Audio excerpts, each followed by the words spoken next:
Thank you, Glenn, for that warm welcome. Glenn and I arrived at the seminary very close to each other in time, and it was great to have someone who was interested in the arts and to whom with whom I could share a number of concerns. My son-in-law said to me, emailed me, he said, "What a nightmare to have to read evaluations of a conference on perfectionism." And you're right, I'm not quite sure why you're here, but some of the folk in a church back in St. Louis were working through my book in a men's discussion group.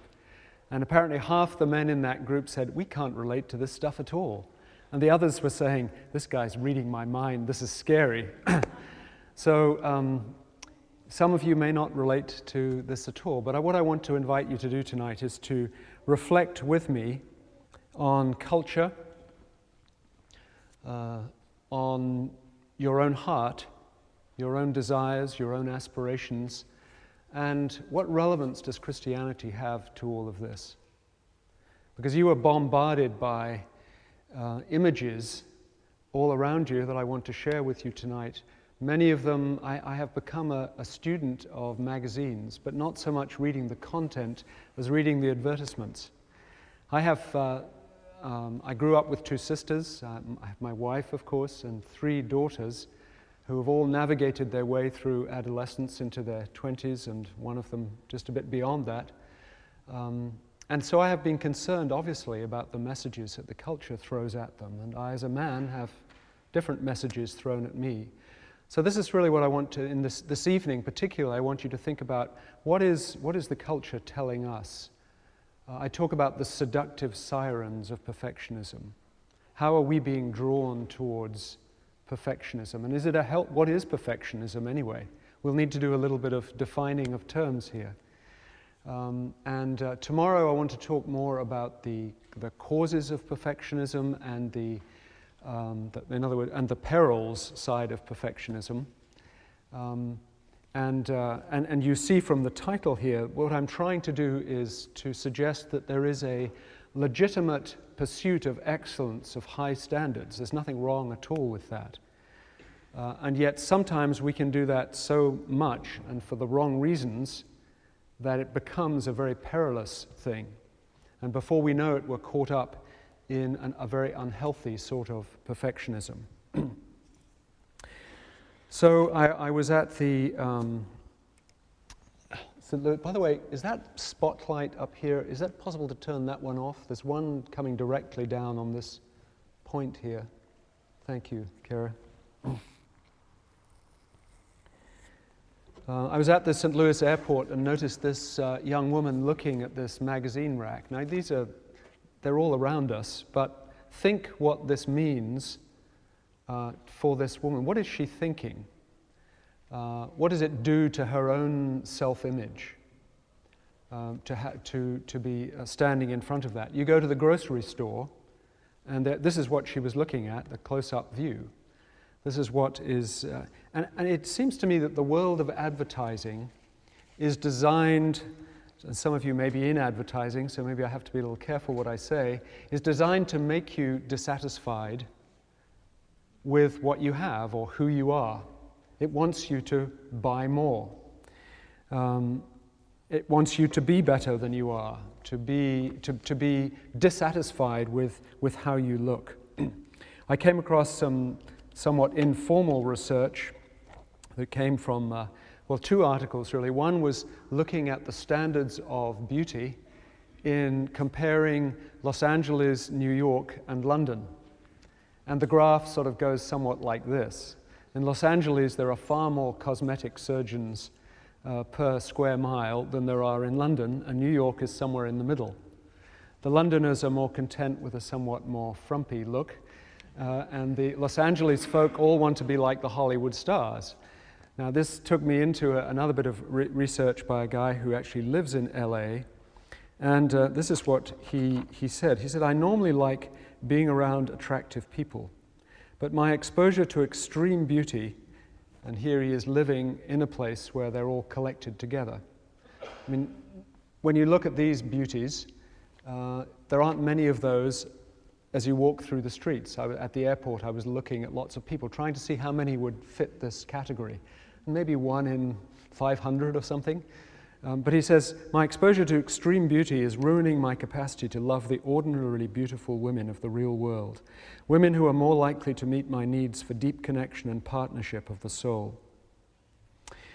These images make us think that there's a huge field of alternatives. Here he's talking about what these images do to men in their view of women. These images make us think there's a huge field of alternatives. It changes our estimate of the number of people who are available to us as potential mates. In changing our sense of the possibilities, it prods us to believe we could always do better, keeping us continually unsatisfied. Viewing pictures of attractive women weakens men's commitment to their mates. Men rate themselves as being less in love with their partners after looking at Playboy than they did before seeing the pictures of beautiful women. So these have an effect both on women in making them more dissatisfied and on men making them think that every woman should be like this. This sort of, back in the 80s, I think the word perfect began to be used much more. This is a magazine from 1987. This idea of top-to-toe perfection in 4 to 6 weeks. The images that we see throughout the magazines of this perfect complexion, not a wrinkle, not a line, not a flaw on her face. And these come one after the other all through the advertisement sections. The perfect face, the perfect perfume, whatever it is, the perfect teeth, the perfect hair. And as my daughter said when she went to see a movie with Gwyneth in it, she said, it makes me so depressed because I can never be as beautiful as she is. And you have these huge, larger-than-life, large screen images of this woman's face, which is a very nice face anyway, but then the lighting makes her look even more beautiful, and all the makeup artists have done a great job on her. But these are the sort of people in this age that we have to compare ourselves with. And of course, if flaws and blemishes do come, the imperfections come, then you can defy them in all sorts of ways, even to the point, as I was reading just the other day, of a number of young women who, at the age of 19 and 20, were going and getting Botox injections. This article says, the woman in her 20s, who, alarmed at the incipient folds forming at the sides of her mouth, made the rounds of top Manhattan plastic surgeons till she found someone willing to give her a facelift. Welcome to the freeze-face generation. Its members may grow up, but they won't grow old.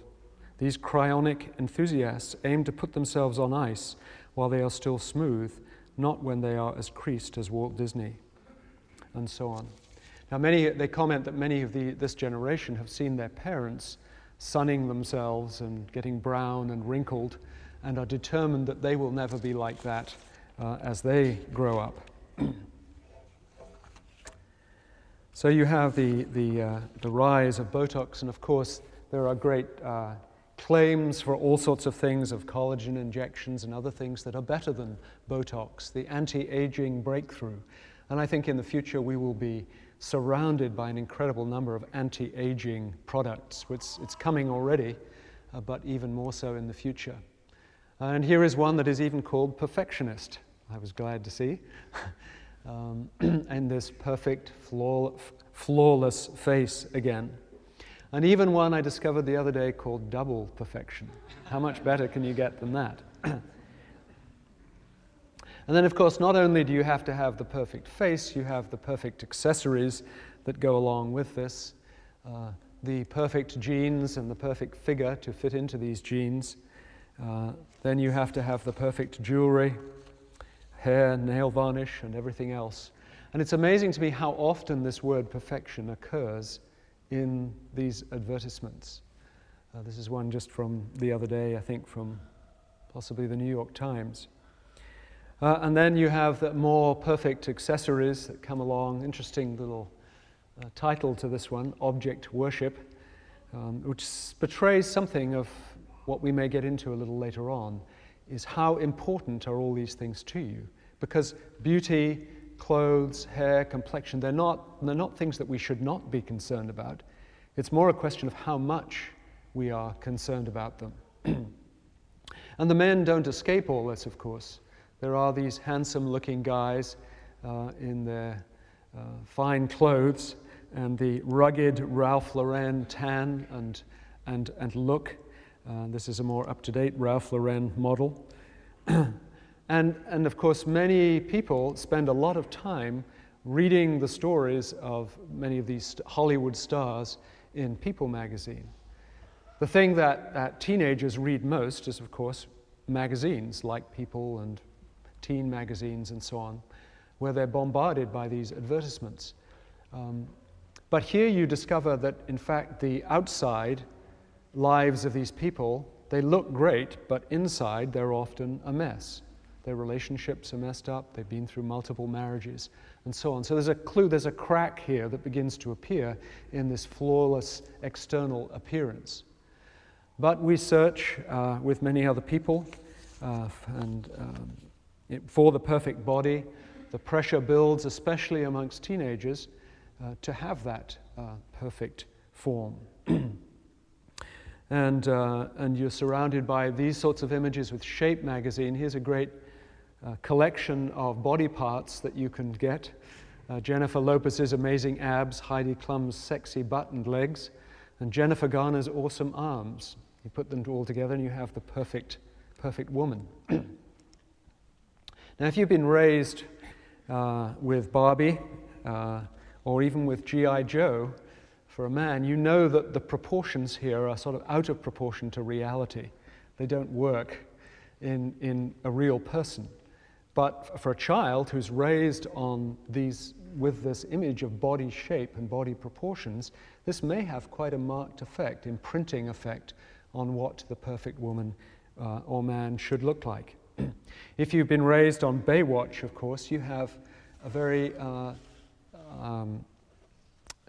odd idea of normality, because most women don't look like this, and of course the greatest consumers, going one step beyond this into pornography, the greatest consumers of pornography are boys between the age of 12 and 17.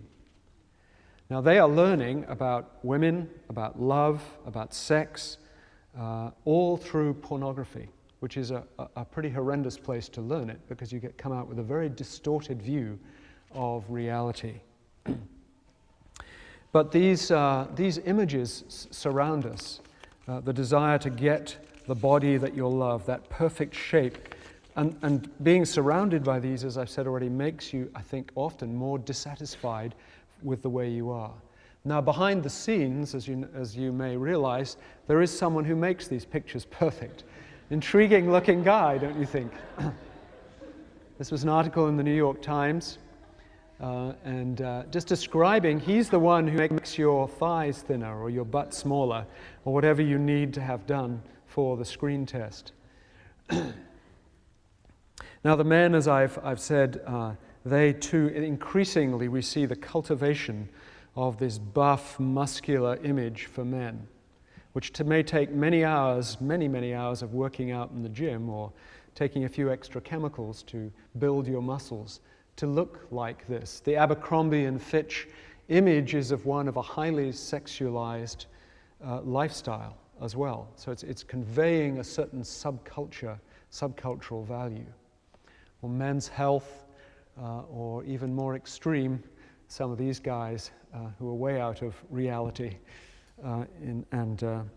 Now, these I'm describing really as the seductive sirens. When you put them all together, it's a little bit depressing. They come in bits and pieces at you in magazines or on television or in movies and Hollywood faces and so on. But their appearance is, of course, the important thing. That's what is so important in we live in a very visual culture. So I'm using a lot of images here because we are surrounded by them. But it's a culture where appearance is much more important than what goes on inside, by and large. It's a world seen through rose-tinted glasses. It's not a real world. This is a world that is computer-enhanced, it's airbrushed, it's glossy. It's an artificial, in a sense, artificial world. And it's a world where image is reality. This is part of the postmodern scene in which we live. What the image that you convey is probably the most important thing. That's the way people will judge you, rather than the content of your character or of your heart. What you look like becomes supremely important. And in this postmodern world, you are told you have no fixed identity. You can become whomever you want to be. Some of the sort of leading gurus of postmodernism would say this. You can create your own identity. Even in this advertisement here, what is the implication of this question? This is for a watch, but there's a very philosophical question up in the top right-hand corner there. Who will you be in the next 24 hours? Implying that you have a choice, daily, hourly, to be a different person. You can wear different clothes, you can convey a different image, you can be homosexual, heterosexual, metrosexual, transsexual, but it's a choice that you have in this world. Nothing is fixed, nothing is a given. Now, going even further than this, of course, we get into the era of cosmetic surgery, the era of the reality shows, The Swan. Any of you see The Swan? Maybe you don't want to admit that you did. But it is, I watched a couple of episodes because it's so related to this topic. But each week, 2 women are chosen, and over several weeks they work. But for 3 months, they go through extremes of cosmetic surgery, of liposuction, facelifts, tummy tucks, breast reconstruction, chin reconstruction. Teeth are altered, laser to their eyes, laser surgery. They have psychotherapy to improve their minds. They work out in the gym. And after, I think it's 3 or 4 months, and they're not allowed to look in a mirror all this time. And then, so these people who are doing this, the idea is to turn the ordinary into the extraordinary, the ugly duckling into the swan. And then they choose one of the 2 who then goes on to be chosen again to become the swan in the whole thing. But it's a symptom of our culture in a way, that and of the incredible scientific modernist culture that we have that can do this to people. Programs like Nip and Tuck or Extreme Makeover, again, relate to this whole theme of making ourselves better. The quest to be perfect was this article a few years ago. And for a price, and the prices now have gone up probably several thousand on all of these, you can have all sorts of things done to your body. And a man can have pectoral implants, nose reshaping, remodeled buttocks, whatever he wants to have done can be done. And just a couple of months ago, the Utne magazine came out with this article, which sums it up in a way, what I'm suggesting: the world's most dangerous idea. Will our quest for perfection destroy us, or will it set us free? And they were thinking particularly here about bodily perfection, but also going into other things as well. Now, as I hinted a little while ago, I am not against, I enjoy beauty. I enjoy looking at beautiful women. I think it's important that we care for our bodies, men and women. I enjoy beautiful clothes. But again, the question in this is, what does Christianity, what does the Bible say to all of this? Does it have anything to say to our cultural pursuit of perfection? We'll come back to that again later.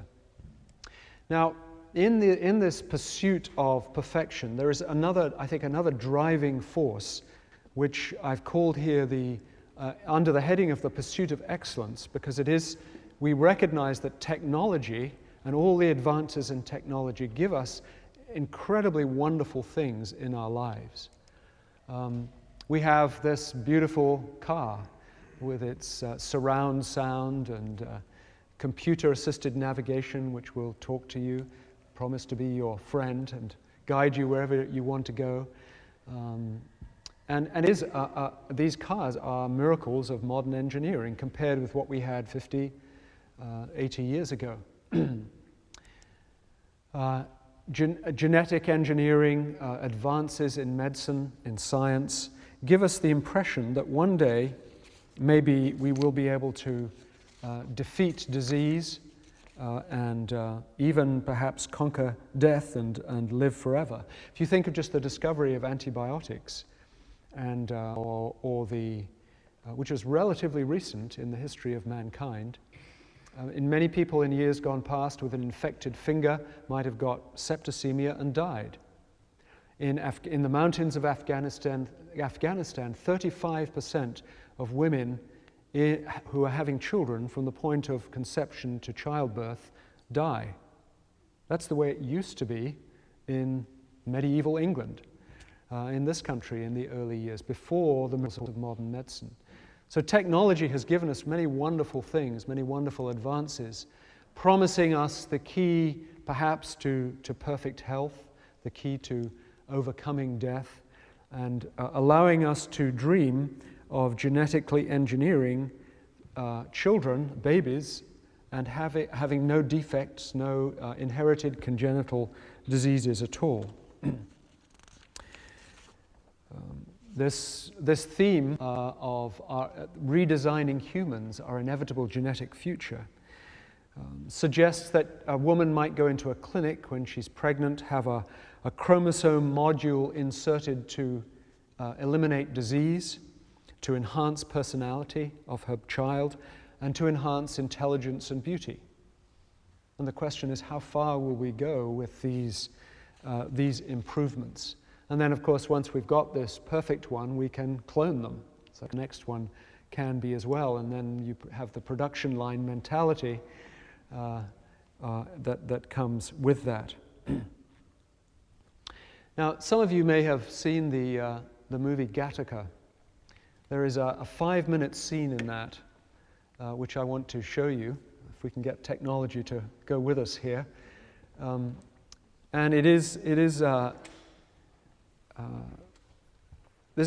the story of a couple who want to have, I'll set it and do it in a second, who want to have a child, and here you will see them going to the genetic advisor, the doctor, psychologist, I'm not sure who he is, at the clinic. They've had one child who is imperfect and who has I think a congenital heart defect and is going to die around the age of 30. So they go for their second child, and this is the discussion that ensues. Okay, thanks. And you can see there at the very end the beginnings of the rivalry and the sense of the problems with his own sense of self that Vincent began to have now after all of this. But the potential in the future is a very real one of being able to select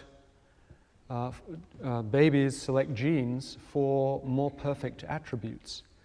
And this may be legitimate to get rid of diseases, but how far do you go in terms of improving personality traits? How far do you go in terms of physical traits? If someone wants to have a basketball playing son, can he select for height? Lots of questions which are very difficult to answer. But this is the sort of, again, the pressure towards perfecting who we are as human beings. And we get into the whole realm here of talking about the post-human. There's a whole movement in relation to this, where nanotechnology, the ability to create microchip computers that can be inserted into the brain so that you can have an enhanced memory to do your SAT, your child to do their SAT tests or college entrance or whatever it is. And you can see here the increased hearing, increasing the function of the heart, all sorts of things that could be done to improve the body. And then and then they begin to talk about techno-sapiens, not Homo sapiens, but sapiens, because so many of the body parts eventually can be replaced by computer parts. Or the big thing is to combine both human and computer. What then is human in this? What defines a human being? Difficult questions again. Now, at a much more mundane level, we come back to our day-to-day existence, and we recognize the value of technology, the incredible devices that we have that make our lives more efficient, Palm Pilots and DVDs and digital cameras and so on. Computers, this surgeon is doing an operation on his laptop, but the operation is occurring 4,000 miles away, controlled by him in his office, somewhere else, I think in Germany. Here is the problem, that machines and medicine make our life easier. This is the promise of technology. They make our life easier, pushing back frontiers of inefficiency and illness. They raise our hopes and aspirations, and stimulate our desires and longings for perfection, but leave us often frustrated because people do not behave like ever-improving machines. People seem to lag behind in the efficiency and effectiveness world.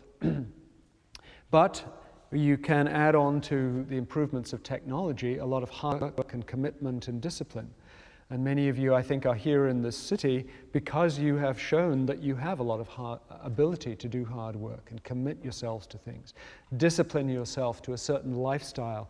There is a strong pressure, has been maybe in your life, to excel in everything that you do, whether it's in the realm of athletics or academics, in your work, wherever it is.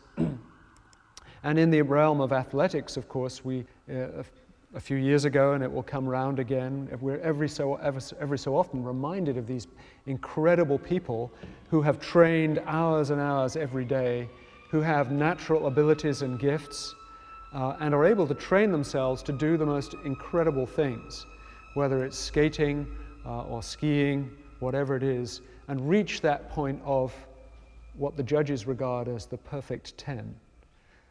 Or at least the 9.9, almost perfect score. And academically, you have your straight A's and you go on to your higher degree, and eventually, maybe in college or on the way or where you're working, you make the perfect couple, and go for your perfect wedding. You notice how often the word perfect is used here again. And find your perfect brides and bridesmaids' dresses. Have the perfect flowers. My wife is a floral designer. She is actually this weekend working on several weddings. She is somewhat of a perfectionist in this particular area. She sort of has to be, because people require it. You have to have the timing right. You have to have the look right. Everything needs to go together, and it's a pretty nerve-wracking business to be in. I can tell you, being on the other side, watching it. But there is something very beautiful about this. But it raises big questions of how far do we go in pursuing that. And eventually, after you have settled down, you buy your perfect home when you're earning enough money, and you have your perfect child and your perfect dog, and your child grows up and becomes again the perfect son. And maybe your children struggle in cheerleading or whatever it is. This was an article in Time magazine on being 13. Some of you may have seen it a few weeks ago. The push to be perfect. Why you have to be an athlete, a diplomat, and a scholar to succeed on the squad. You have to be good at everything, and of course parents now are finding that they have to push their children from an incredibly young age. You spend your days running around between soccer games and gymnastics and dance and everything because you want to give them a leg up so that they can compete in this highly competitive world where you have to be the best to get into the best schools. So it's a difficult treadmill to be on, and then you have your perfect kitchen in your perfect house. Ours looked always much more like this I think, when our children were young. And then maybe you can afford the perfect vacation in the Caribbean, and then you're hopefully earning enough money to be back to buy this Lexus, and perhaps collect the 76 perfect things that Men's Journal tells you that all men ought to have. And if all this depresses you, then there is a solution. This says at the bottom, even a perfectionist needs a little variety now and then. Have at least one thing in your life that's absolutely perfect. But there is some truth in this, because there are many people who, surrounded by these seductive sirens, and they try to keep up. They get on the treadmill seeking to achieve all of these things, and when they find they can't do it, they don't have the natural ability, or they don't have the money or the background or whatever it is, then they give up. And this, as we will see, is part of the all-or-nothing thinker of the perfectionist, which then swings to the other side and says, why bother at all? Might as well go to this stuff, drugs, drop out, whatever. And I think we live in a country, since I came to this country 13 years ago, I've always described it as a country of extremes. You have extremes of good and bad, extremes of excellence and extremes of appalling things that happen in this land. England is a sort of mediocre, down the middle, rather dull and boring, compared with America in its extremes. But I think there's something about that in the perfectionist, the swinging between extremes. There are many people who now don't care enough about their bodies. And this is why we have an epidemic of obesity in this country. They don't care enough about how they look, or personal hygiene, or how they work, or whatever. And we'll come back to some of those themes in a moment. So we've been talking here particularly about the seductive sirens in the area of performance and of appearance. And to summarize these down to very simple language, I think it's about beauty, about brawn, about brains, and about bucks. Those seem to me the values of the culture in which we live. Now, there's nothing wrong with all of these things intrinsically. Again, it's just how much you focus on these, how much these rule your life. You are seduced to all these things by the images all around us and the values. Someone said to me the other day at the University of Virginia, there are lots of people, some of you may have gone there, lots of people with all of these things. And yet behind all of this, many of their lives are very messed up. They don't know how to have relationships of any depth or value. There's a sort of superficiality because of the emphasis on all of these things. Now, perfectionism, let's come on to think about that a bit. The promise of perfectionism. If I can quote here, this is me quoting someone else.